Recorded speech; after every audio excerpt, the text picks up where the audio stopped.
સતત વરસી રહેલા વરસાદથી અમરેલી જિલ્લાના જાફરાબાદ પંથકમાં ખેતી પાકને વ્યાપક નુકસાન. જાફરાબાદના ગ્રામ્ય પંથકમાં છેલ્લા થોડા દિવસથી સતત વરસાદ વરસી રહ્યો છે, ત્યારે લોર ગામે ભારે વરસાદથી ખેડૂતો પણ ચિંતિત બન્યા. લોર ગામમાં કપાસ, મગફળીનું મોટા પ્રમાણમાં વાવેતર કરવામાં આવ્યું છે, પરંતુ છેલ્લા થોડા દિવસોથી સતત વરસી રહેલા વરસાદથી ખેતરોમાં વરસાદી પાણી ભરાયા છે અને ખેડૂતોને પાક નિષ્ફળ જવાની ચિંતા સતાવી રહી છે.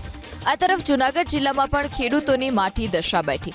સતત વરસી રહેલા વરસાદથી ખેડૂતોને વ્યાપક નુકસાન થયું છે, ત્યારે જિલ્લા પંચાયતના પ્રમુખ હરેશ ઠુમ્મરે પણ આજે મેંદરડાના ગ્રામ્ય પંથકમાં અસરગ્રસ્ત વિસ્તારની મુલાકાત લીધી. હરેશ ઠુમ્મરે નુકસાનીનો સર્વે કરી ખેડૂતોને સત્વરે સહાય ચૂકવવાની સરકારને રજૂઆત કરી. સતત વરસી રહેલા વરસાદથી અમરેલી જિલ્લાના જાફરાબાદ પંથકમાં ખેતી પાકને વ્યાપક નુકસાન. જાફરાબાદના ગ્રામ્ય પંથકમાં છેલ્લા થોડા દિવસથી સતત વરસાદ વરસી રહ્યો છે, ત્યારે લોર ગામે ભારે વરસાદથી ખેડૂતો પણ ચિંતિત બન્યા.